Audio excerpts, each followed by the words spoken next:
picture this. You're in New Orleans. Yeah.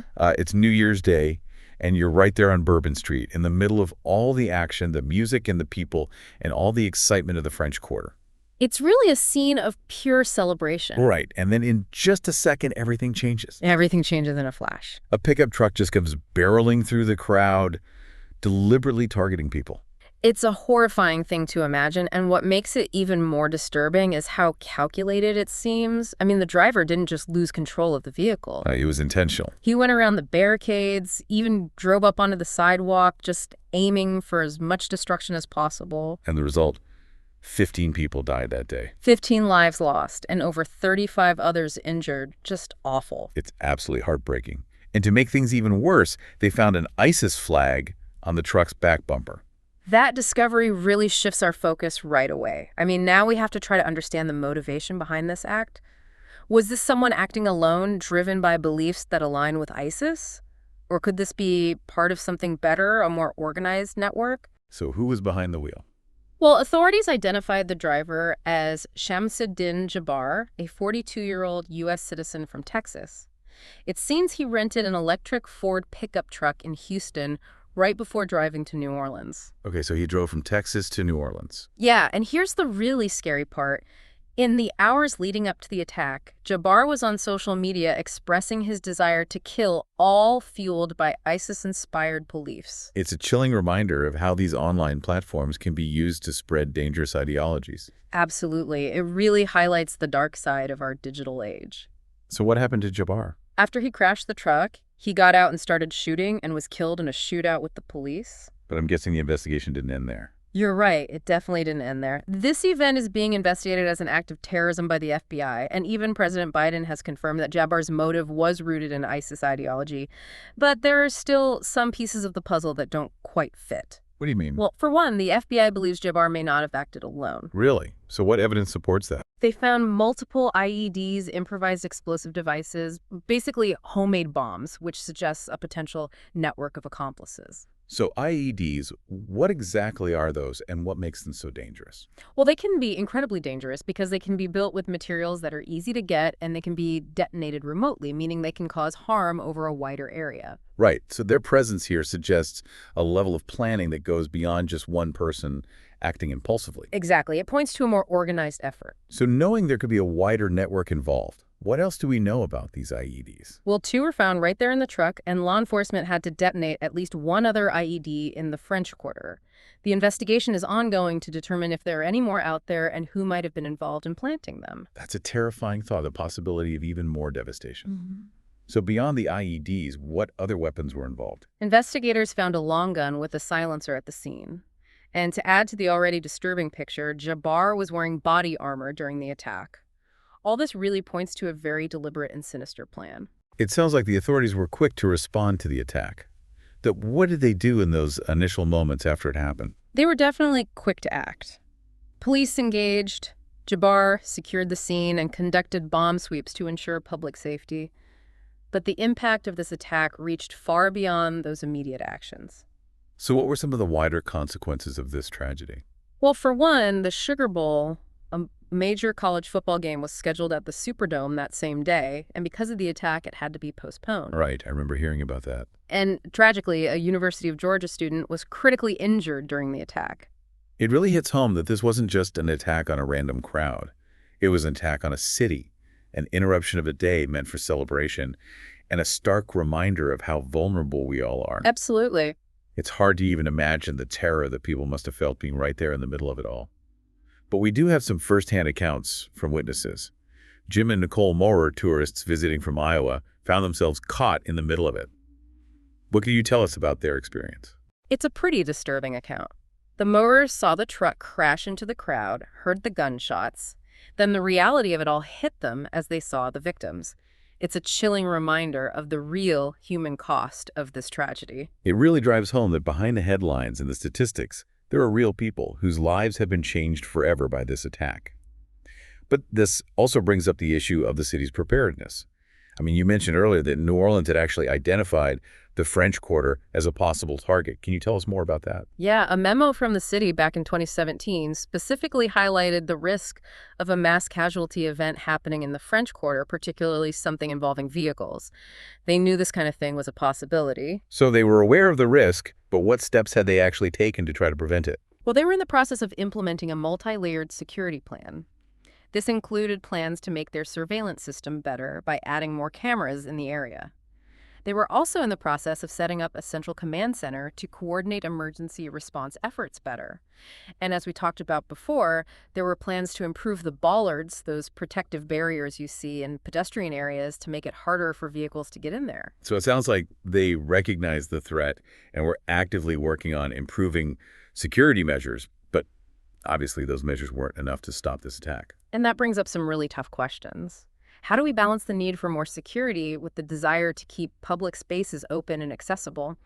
It's a difficult issue that cities all over the world are grappling with. This attack really highlights the complexity of that challenge. There's no way to completely eliminate risk, so how do we decide how much security is enough?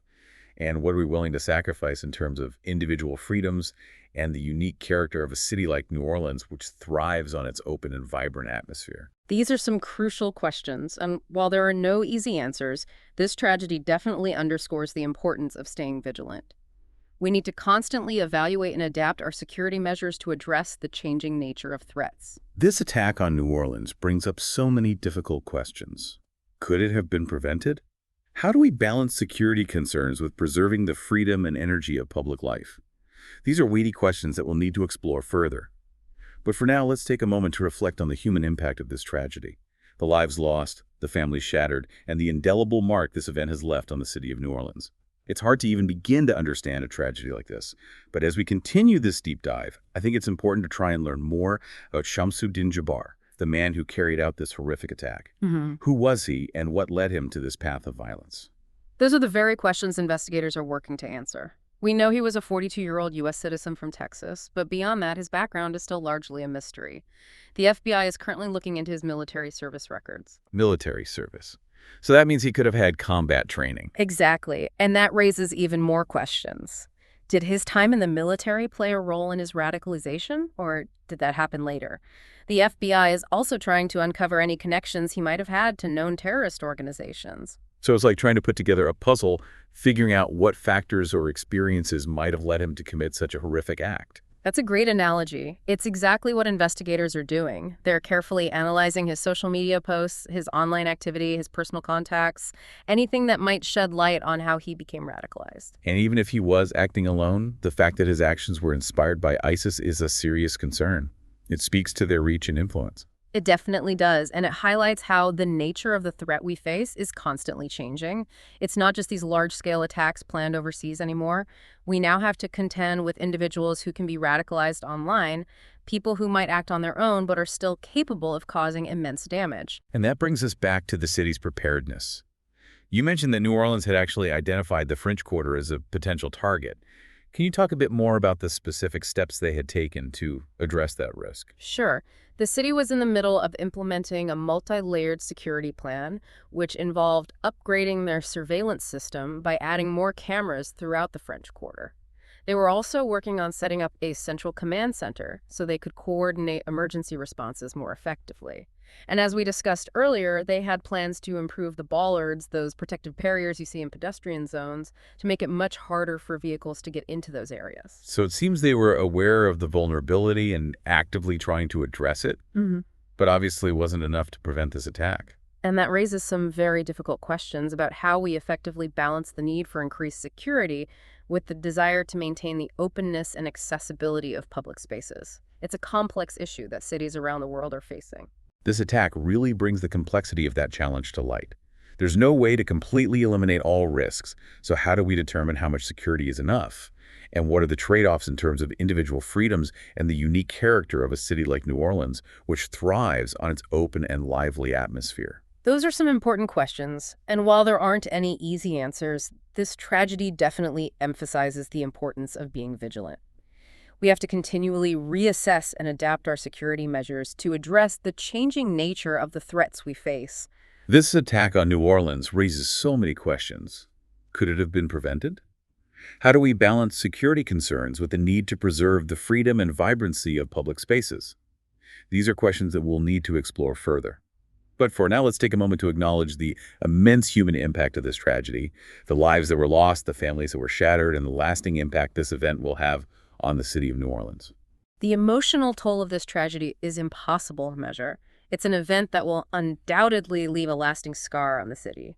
There's the immediate grief and sorrow for those who died, the pain and suffering of those who were injured, and this overwhelming sense of shock and vulnerability that now hangs over the entire community. And it's not just those who are directly involved. The impact of this attack extends outward, affecting families, friends, even people who just witnessed the events unfold. Exactly. Terrorism doesn't just target individuals, it targets the soul of a community.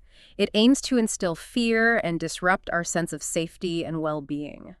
It's hard to grasp, especially in a city like New Orleans, a city known for its resilience and its celebratory spirit.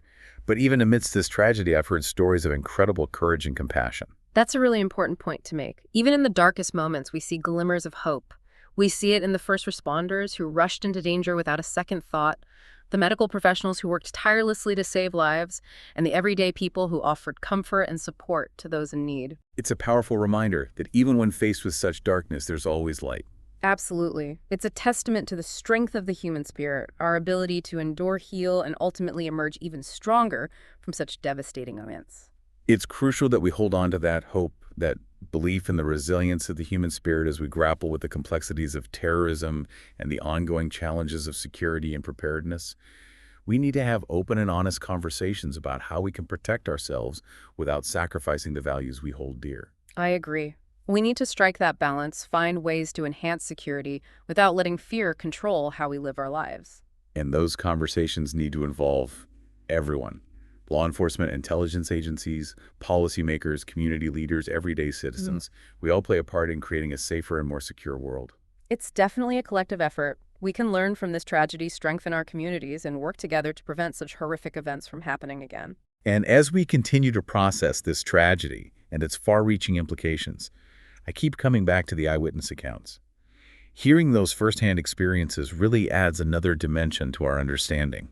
Yeah, it really puts things into perspective when you hear from someone who was actually there, who saw the chaos and felt the fear firsthand. It definitely makes it feel more real, right? I mean, think about the mowers in their story.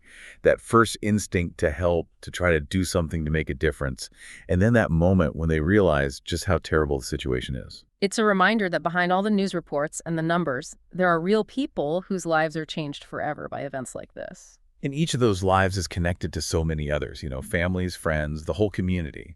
The trauma from this attack will continue to spread outward and affect countless people. And what about New Orleans as a city? How does a place known for its spirit and resilience recover from something like this? It's a long and difficult process. There's the initial shock and grief, and then the investigations and maybe trials, the long road to rebuilding. But there's also the deeper emotional healing that needs to happen. It's something that takes time and a lot of support. It really hits home that terrorism doesn't just target individuals. It targets the heart of a community. It tries to break that sense of safety and security. That's true. But New Orleans is a city that has faced challenges before and come back stronger. It's a place that understands the power of community, of coming together to support each other, to rebuild, and to find joy again. It's part of who they are. It's a testament to the strengths of the human spirit, wouldn't you say? Even in the face of such terrible tragedy, there's this drive to overcome, to honor those who were lost, and to move forward with hope. Absolutely. And I think that's a key takeaway from this deep dive today. As we try to understand the complexities of terrorism and the challenges of security and preparedness, we can't lose sight of our shared humanity. Our ability to empathize with others, to support one another, to stand together when we're afraid, those are our greatest strengths. In the end, those qualities are what will define us, not the actions of those who try to tear us apart. That's a powerful message. As we wrap up today, we encourage you to think not just about the tragedy itself, but also about the resilience of the human spirit. Think about how important it is to come together when things are tough, because ultimately those connections are what make us who we are, the actions of those who want to divide us. We hope this deep dive has given you some valuable insights and maybe even some new perspectives. And we want you to keep thinking about the questions this event raises. How do we balance security and freedom? What steps can we take to build stronger communities? And how can we as individuals make a difference in creating a world where peace and understanding win out in the end? These are questions worth thinking about, and we believe that by talking about these difficult things, we can work together toward a better future.